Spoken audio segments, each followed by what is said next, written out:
కాంగ్రెస్ ప్రభుత్వమైనా Modi ప్రభుత్వాన్నైనా తిట్టుకునేటటువంటి వాటిట్లలో income tax దోపిడీ ఒకటి, టోల్ గేట్ల దుర్మార్గం ఒకటి. కేంద్ర ప్రభుత్వాన్ని తీవ్రంగా తిట్టుకునేటటువంటి వాటిట్లో ఇవి ప్రధానంగా కనబడుతుంది. ఇన్కమ్ ట్యాక్స్ నరేంద్ర మోడీ వచ్చాక 3 సార్లు మార్పు చేర్పులు జరిగినాయి. ఇప్పుడు తాజాగా జరిగిన మార్పులు చూస్తున్నాం. భారీ మార్పులు, భారతదేశ చరిత్రలో ఏనాడు జరిగినటువంటి మార్పులు, ఒక గొప్ప సక్సెస్ అనాల, మధ్యతరగతికి ఊరటనిచ్చినటువంటి సందర్భం. నెంబర్ 2, ఇప్పుడు టోల్ గేట్ల పరిస్థితి ఏంటి? పెరుగుటనే తప్పించి విరుగుట లేనటువంటి దౌర్భాగ్యకరమైనటువంటి పరిస్థితులలో టోల్ గేట్లు అంటే ఒకప్పుడు చాలా సంతోషం, ఎందుకంటే ఆ ఏరియాలో రోడ్డు బాగుంటుందని. కానీ ఇప్పుడు అలవాటు పడిపోయారు. రోడ్డు బాగానే ఉంది కానీ ఎంత దోపిడీ ఏంటి అన్నటువంటి. ఇప్పుడు అది ప్రజలలో తీవ్ర అసహనం పెరుగుతుంది. ఈవెన్ న్యాయస్థానాలు కూడా నిలదీయడం ప్రారంభించింది. నువ్వు అసలు ఎంత టోల్ గేట్ వసూలు చేస్తున్నావు, రోడ్డుకి ఎంత మెయింటైన్ చేస్తున్నావు అన్నటువంటి. దాంట్లో మిగిలిన డబ్బులతో వేరే చోట్ల రోడ్డు వేస్తున్నావు అనేటప్పుడు మరి నువ్వు రవాణా పన్నుల కింద దేశవ్యాప్తంగా వసూలు చేస్తుంది ఏంటి అన్నటువంటి రూట్లో కూడా చర్చలు జరుగుతాయి.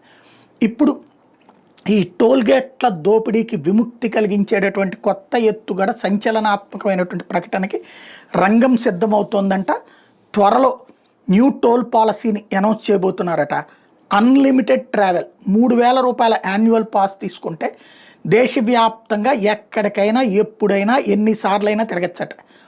టోల్ ఛార్జెస్ 50% కట్ అన్నటువంటిది మరొక ప్రపోజల్ అట.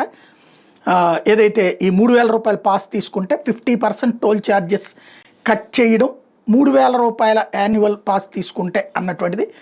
అలాగే ఆటో నెంబర్ ప్లేట్ రికగ్నిషన్ అన్నటువంటిది కూడా జరుగుతుంది.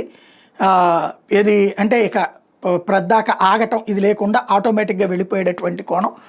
అలాగే కన్స్ట్రక్షన్ కంపెనీస్కి సంబంధించి దీనివలన అంటే ఈ రోడ్లు వేసినటువంటి వాళ్ళకి అయ్యే ఖర్చుని భరించేటట్టు అన్నటువంటి రూట్లో ముందుకు వెళ్ళబోతున్నట్టు. 2024-25లో గవర్నమెంట్ 61,000 కోట్ల రూపాయలు టోల్ ద్వారా కలెక్ట్ చేసినటువంటి పరిస్థితి.